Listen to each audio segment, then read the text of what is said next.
Bonjour à tous et bienvenue sur NutriCast que vous écoutez peut-être à l'heure où on se parle sur le live de Nutri Radio, première radio française consacrée à la micronutrition, à la nutraceutique, à la nutrition et puis NutriCast que vous connaissez évidemment.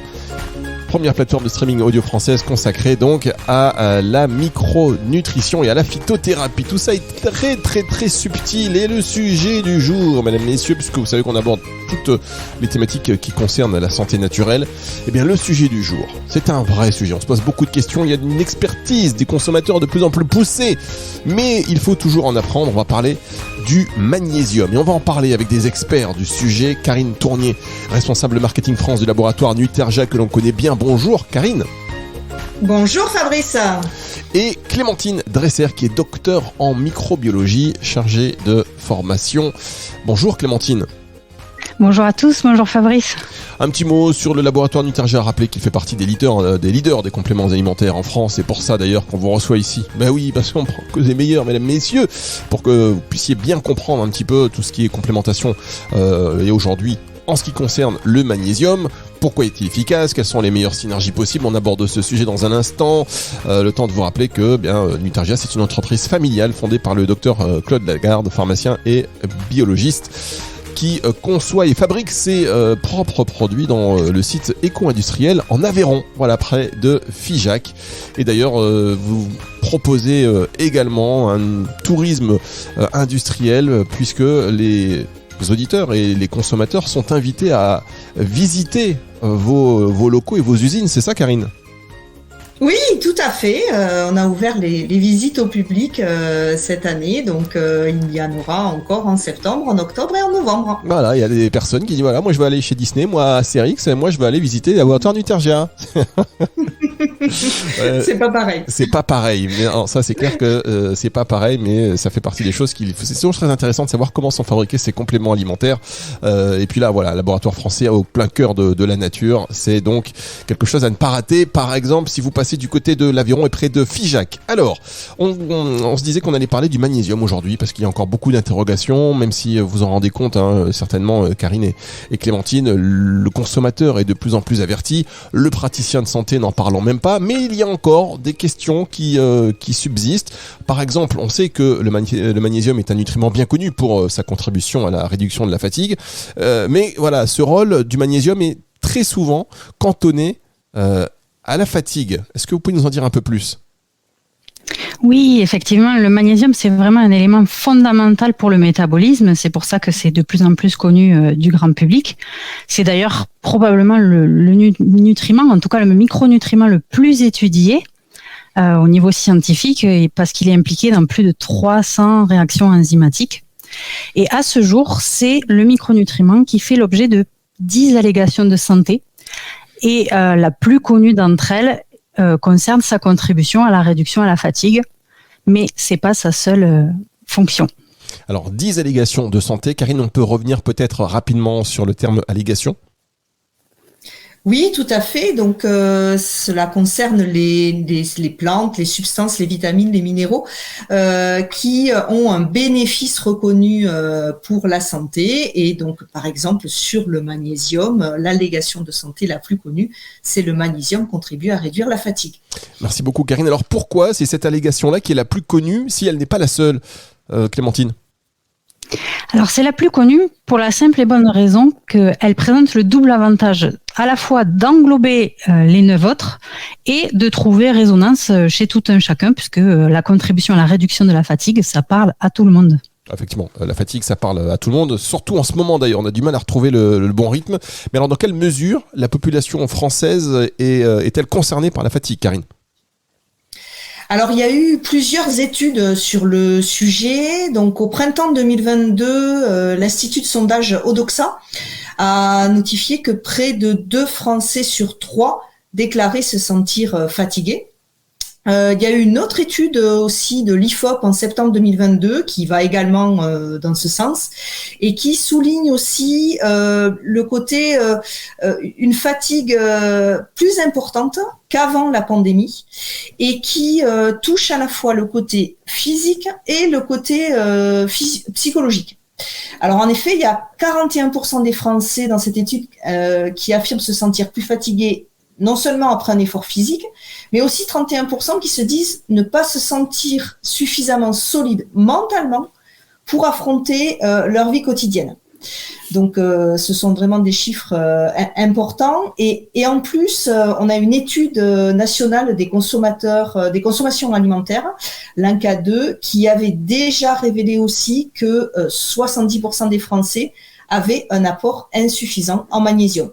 D'accord, donc 2 Français sur 3 déclarent se sentir fatigués, 31% disent ne pas se sentir suffisamment solides mentalement pour tout affronter dans leur vie quotidienne. Ça, c'est à retenir. Et puis donc cette étude individuelle nationale des consommations alimentaires qui donc avait déjà révélé que 70% des Français avaient un apport insuffisant en magnésium, 66% qui se sentent fatigués, 70% apport insuffisant en magnésium. Est-ce que voilà, on peut faire le lien du coup entre fatigue et insuffisance des apports en magnésium? Clémentine, vous pouvez peut-être nous en dire un peu plus? Et oui, il n'y a qu'un pas à faire le lien entre les deux, mais d'autant que si les apports en magnésium sont insuffisants à l'heure actuelle, c'est en premier lieu à cause de l'appauvrissement qualitatif de notre alimentation. Aujourd'hui, on va consommer de plus en plus d'aliments transformés au détriment des aliments complets qui sont les principaux pourvoyeurs de magnésium. Il faut aussi rajouter à tout ça la fuite de magnésium qui va être liée à notre mode de vie, notamment le stress va beaucoup favoriser la perte de magnésium. Et en plus de la surconsommation de produits transformés, tout ce qui est alcool, café, tabac ou encore même la sédentarité vont avoir tendance à acidifier notre organisme, lequel va alors puiser dans ses réserves pour rétablir un certain équilibre. Donc à ça, on va pouvoir rajouter la fatigue qui intervient normalement après une période de veille prolongée, un effort physique intense ou une activité intellectuelle intense. Cette sensation, elle est normalement corrigée quand on se met au repos, période pendant laquelle le magnésium en fait va jouer son rôle avec les vitamines B2, B3, B5 et B6 pour réduire la fatigue. Donc le lien entre ces deux phénomènes, fatigue et apport insuffisant en magnésium, semble être avéré. Quels sont les mécanismes impliqués? Alors le principal mécanisme, on le retrouve dans les autres allégations de santé qui sont attribuées au magnésium et notamment dans celle qui dit que le magnésium contribue au métabolisme énergétique normal. Donc le magnésium, effectivement, on l'a dit, il est impliqué dans plein de réactions biochimiques dont une bonne partie sont utilisées pour fabriquer de l'énergie, notamment dans ce qu'on appelle le cycle de Krebs. Et on peut retenir en particulier que le magnésium va stimuler l'activité d'une enzyme particulière qu'on appelle l'ATPase. Et cette ATPase, c'est une enzyme qui permet de synthétiser de l'ATP, le carburant de nos cellules, dont on va avoir besoin pour justement fournir de l'énergie et lutter contre la fatigue. D'accord, le carburant de notre... Oui. Attendez, juste pour être sûr, parce que ATP, on ne parle pas de tennis, c'est pas le classement de tennis de qui que ce soit. On est d'accord? Et non, effectivement, on est d'accord. Là, on parle d'ATP au sens adénosine triphosphate. Et je le disais, c'est vraiment la molécule qui va servir de carburant énergétique à nos cellules. Donc, on est loin du classement de tennis. Voilà, vous avez compris, chers auditeurs, c'est important. Je me fais un petit peu l'idiot du village, mais si vous écoutez ça d'une oreille un peu distraite, vous dire tiens, on n'a pas ATP, non. Voilà, là c'est adénosine triphosphate. Et vous disiez également, je vous ai interrompu concernant le magnésium, Clémentine. Donc le magnésium, ça sert à produire de l'énergie, mais ça participe aussi au bon fonctionnement du système nerveux et à des fonctions psychologiques normales, parce que c'est en particulier impliqué dans le métabolisme normal des neuromédiateurs. Alors, rappelez-nous ce que sont les neuromédiateurs. Alors, les neuromédiateurs, ce sont des molécules de communication que notre organisme va synthétiser à la demande en fonction de ses besoins et qui vont permettre ces molécules de faire circuler l'information entre notre système nerveux et nos cellules. C'est d'ailleurs grâce à ces neuromédiateurs qu'on va pouvoir réagir et avoir des émotions. Voilà, et c'est grâce à ces neuromédiateurs que vous allez pouvoir danser, par exemple, si vous écoutez Nutri Radio maintenant, parce qu'on marque une toute petite pause, et grâce à eux aussi, vous allez pouvoir ressentir l'émotion de cette émission en la réécoutant, et en la réécoutant, et en la partageant, en la commentant. Ce sera disponible dans un tout petit instant sur toutes les plateformes de streaming audio. Donc, comme je vous l'ai dit, on marque une toute petite pause, et on se retrouve très vite.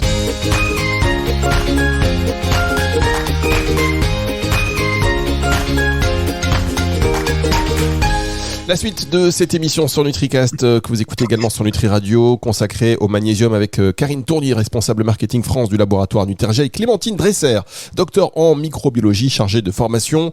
On va revenir au magnésium, donc un apport optimal permet donc à nos cellules de réaliser la synthèse énergétique et à notre système nerveux de fonctionner normalement. C'est bien cela, Clémentine, et pour tous ceux qui nous rejoindraient un instant, vous pourrez réécouter cette émission en podcast autant que vous voulez dans un instant, justement.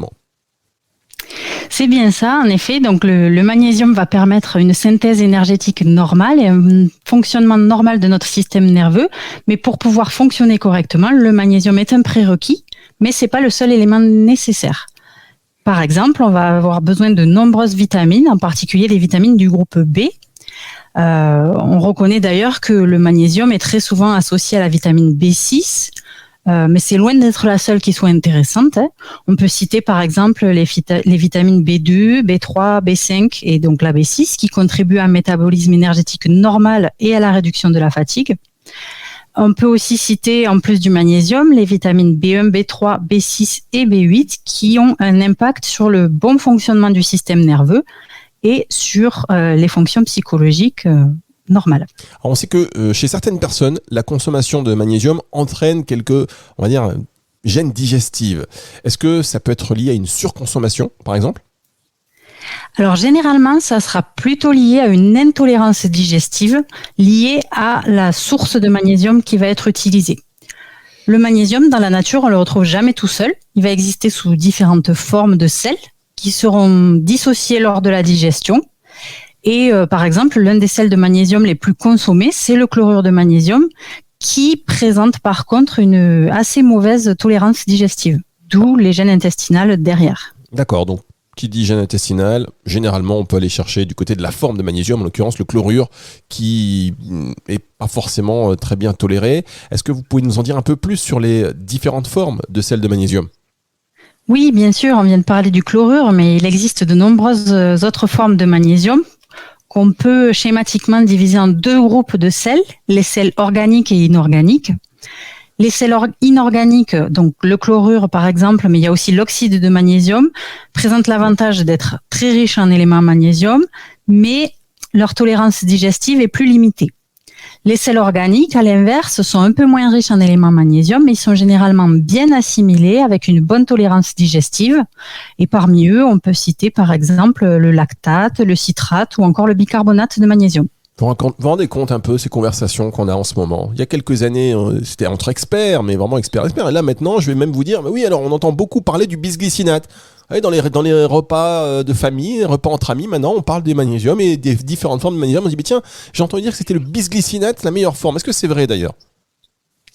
Alors le bisglycinate est effectivement une forme qui a beaucoup la cote en ce moment. Pourquoi ? Parce que c'est une forme qui présente une excellente assimilation et aussi une très très bonne tolérance digestive. Donc il a forcément la cote, mais qu'est-ce que c'est clairement le bisglycinate ? C'est une forme de sel organique de magnésium qui associe du magnésium à un acide aminé, la glycine, et c'est pour ça que son absorption intestinale est améliorée. Eh bien voilà, mesdames, messieurs, vous voyez quand même, si on n'existait pas, il faudrait nous inventer. Je dis ça, la personne se lance des fleurs toute seule. Mais oui, mais c'est normal. Donc, tolérance digestive, richesse en magnésium, assimilation. Est-ce qu'il existe d'autres différences entre les sels de magnésium ? Et oui, il y en a encore parmi les différences. On peut noter aussi que certains sels, comme par exemple le chlorure ou le lactate de magnésium, vont avoir une action plutôt acidifiante sur l'organisme. Et on en a parlé un petit peu avant. Le côté acidification n'est pas très intéressant en termes de magnésium parce qu'il va être consommateur de magnésium. Donc, il vaut mieux éviter le type de sel acidifiant que sont le chlorure ou le lactate de magnésium, par exemple. D'accord, donc on a bien compris, chlorure de magnésium entre les problèmes de digestion plus l'acidification. Bon, c'est pas forcément celui qu'on va favoriser. Dans quel aliment on trouve du magnésium et des vitamines du groupe B, chère Clémentine ?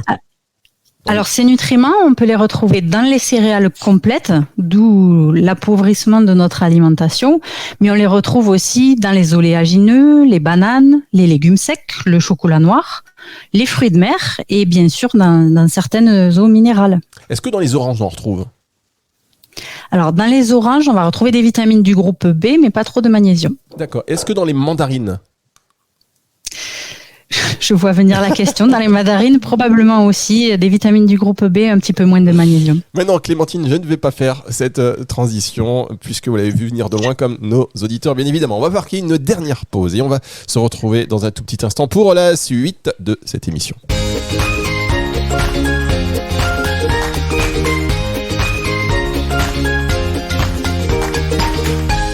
La suite donc de cette émission NutriCast consacrée aujourd'hui au magnésium. Alors je sais pas ce que j'ai fait, mon écran d'un seul coup s'est éteint, ça y est, tout s'est rallumé et nous sommes donc toujours avec Karine Tournier, responsable marketing France du laboratoire Nutrigia, et Clémentine Dresser, docteur en microbiologie, chargée de formation. C'est la première fois que vous êtes sur cette antenne, Clémentine. Vous avez vu un peu la lourdeur de l'animateur. Vous l'avez pas vu arriver quand même, dit non, il va pas oser le faire, mais si. Clémentine Dresser, donc on est ravis de vous avoir, Karine également. On a parlé jusqu'ici de l'importance de cet apport suffisant en magnésium. Je crois qu'on en a bien conscience aujourd'hui. Qu'est-ce que justement vous, en tant que professionnel, qu'est-ce que vous proposez, laboratoire Nutrigia, pour se complémenter en magnésium, Karine ? Alors nous, pour le magnésium, notre produit c'est Ergimag. Donc c'est un produit qui contient 4 formes de magnésium, donc aux propriétés complémentaires, mais pas que. D'accord, donc 4 formes de magnésium. Qu'est-ce que vous en pensez, vous, Clémentine, en tant que docteur en microbiologie ? Ces 4 formes en magnésium, c'est important ? On disait c'est important d'avoir des formules qui soient synergiques pour avoir un équilibre entre l'assimilation, la tolérance digestive et l'apport en magnésium qui soit optimal. Alors Karine, 4 formes de magnésium. Si vous me dites que vous avez mis du chlorure de magnésium, ça va pas bien se passer. Non, bien sûr. On a mis du citrate de magnésium, on a mis du bisglycinate, on a mis du magnésium marin et du carbonate de magnésium. Donc, le citrate et le carbonate, ils sont désacidifiants. On a vu que c'était important. Et le bisglycinate, du coup, il va apporter cette bonne biodisponibilité, et enfin le magnésium marin qui permet un apport de magnésium de source naturelle. Alors Clémentine parlait de l'importance de certaines vitamines, justement, synergie gagnante. Est-ce que ce produit contient uniquement du magnésium ou est-ce que vous l'avez associé à d'autres choses ? Ah ben non, il contient pas que du magnésium. Justement, comme toujours dans nos formules, on préfère axer sur le côté synergique des différents ingrédients. Donc, on va retrouver, en plus de ces formes de magnésium, des vitamines du groupe B. Donc, la B2, la B3, la B5 et la B6, donc qui contribuent à réduire la fatigue, comme on l'a vu tout à l'heure. Et on aura aussi la B1, B3 et B6 et B8 qui vont aussi participer au fonctionnement du système nerveux et aux fonctions psychologiques normales. Du coup, on aura une action à la fois sur la fatigue physique et sur la fatigue nerveuse. Mais c'est pas tout. On a aussi complété la formule en y associant du zinc qui va justement contribuer à désacidifier l'organisme. Ah oui, comment on réfléchit, comment on élabore une formule dans certains laboratoires, un laboratoire digne de ce nom. Et ça, c'est intéressant, être en cuisine, être dans les coulisses de ce qui se passe. Vous êtes consommateur, vous de compléments alimentaires, mais en amont, il y a une réflexion. Vous pouvez pouvoir parfois vous demander, tiens, magnésium, pourquoi telle vitamine et d'autres. C'est valable pour beaucoup de choses, valable pour beaucoup d'actifs, beaucoup d'ingrédients. Pourquoi on va les associer à d'autres ? Voilà, vous avez par exemple là une explication et un cas d'école, un cas concret. La plupart des laboratoires proposent d'ailleurs ce magnésium sous forme de comprimé. Et là, on peut aussi se demander pourquoi vous avez-vous choisi le format gélule. Alors, pour comprendre ça, il faut vraiment revenir au concept de base qui anime la démarche du laboratoire, qui est le concept de nutrition cellulaire active, qui a été donc proposé par Claude Lagarde, notre fondateur. Et selon ce concept, l'objectif est de fournir aux cellules ce dont elles ont besoin physiologiquement pour assurer leur fonction. Et tous nos produits sont vraiment pensés selon cette vision. Du coup, le choix du format gélule plutôt que du format comprimé est venu du fait que ça nous permet de nous affranchir de l'utilisation de certains excipients et surtout de tout ce qui va être agent d'enrobage. D'accord. Et alors, quelles sont vos recommandations, Karine, en termes de prise d'Ergimag pour qu'il y ait une action ? Alors Ergimag, tout simplement, ça se prend 2 à 3 gélules par jour dans un grand verre d'eau. Voilà, et puis on fait une cure 1 fois ou 2 fois par an. Voilà, justement au changement de saison, à la rentrée, c'est parfait. Voilà, en ce moment, par exemple. Est-ce qu'il y a des précautions d'emploi concernant ce produit, des contre-indications à connaître ? Alors pas spécialement, c'est un produit qui est vraiment très neutre, qui ne possède pas de précautions d'emploi particulières, qu'on peut même recommander chez la femme enceinte ou allaitante. Chez les enfants, par contre, on va recommander plutôt l'utilisation de notre produit, qui est notre solution buvable Airgiquide Harmony, qui a été formulée spécifiquement pour répondre aux besoins des enfants, dont en particulier celui en magnésium. Alors, je pense qu'on a fait un petit peu tout le tour, ça a été très intéressant, mais c'est vous évidemment qui aurez le mot de la fin. Est-ce que vous voulez ajouter un dernier conseil pour nos auditeurs concernant le magnésium ? Oui, bien sûr, j'ajouterais qu'au-delà du magnésium, il existe vraiment de nombreuses méthodes pour gérer son stress et réduire sa fatigue. Chacun va y être plus ou moins réceptif selon sa sensibilité, mais il va être vraiment important d'explorer ce qui vous convient et puis de prendre un peu de temps pour soi, tout simplement. Ça peut être aussi simple que quelques minutes de lecture, un peu de jardinage ou observer la nature, sans oublier bien sûr d'avoir un sommeil réparateur. Évidemment. Alors vous, Clémentine, c'est quoi ? C'est la lecture, l'observation de la nature, le jardinage ? Un peu de jardinage et beaucoup de sommeil aussi. Beaucoup de sommeil. Ah, vous dormez beaucoup ? Comme un bébé. Oh là là, quelle chance, quelle chance. Et vous, Karine ? Alors oui, moi aussi, le jardinage, ça aide bien à déstresser et oui, il faut essayer de bien dormir quand même. Ça, c'est vrai que ça, quand on a un sommeil réparateur, ça va tout de suite beaucoup mieux. Le sommeil et donc le lien avec le magnésium, il est établi, on en a parlé. Si vous avez une petite sensation de fatigue, évidemment, vous consultez votre professionnel de santé avant toute chose, mais pensez donc au magnésium et pensez à sa forme en particulier et puis aussi aux bonnes synergies qui vont faire qu'il va agir d'une meilleure manière pour vous. Vous allez bien le tolérer, bien l'assimiler. Vous pouvez réécouter cette émission quand vous voulez, juste avant de vous endormir, par exemple, ou au réveil, ou au bureau, quand vous faites ça sur ordinateur. Une oreille, on écoute un petit podcast NutriCast, Nutri Radio et on se sent beaucoup mieux, surtout avec les accents chantants de Karine et de Clémentine qui nous ont parlé avec brio, encore une fois, du magnésium aujourd'hui. C'est comme vous voulez, hein, Karine, vous revenez pour nous parler d'autres actifs d'intérêt pour nos auditeurs. Ce sera toujours avec beaucoup de plaisir. Au revoir Karine, au revoir Clémentine. Au revoir, merci beaucoup. Oh là, qu'est-ce que je suis content d'avoir démarré cette saison, nouvelle saison de NutriCast, je crois que c'est la 4e ou la 5e, je ne sais plus, on démarre comme ça avec des incontournables. Karine Tournier, responsable marketing France de laboratoire Nutergia, et puis donc Clémentine Dresser, docteur en microbiologie, chargée de formation, qui j'espère m'excusera, me pardonnera ce petit jeu de mots. Bien sûr. Il faut réécouter l'émission si vous n'avez pas compris, mais je pouvais pas résister. Il y a des trucs comme ça, je tombe dedans systématiquement, et voilà. Mais je pense que les auditeurs maintenant connaissent la maison. Vous êtes les bienvenus quand vous voulez. On va se retrouver très vite pour une autre émission sur NutriCast. N'oubliez pas d'en parler et de les commenter. À très vite.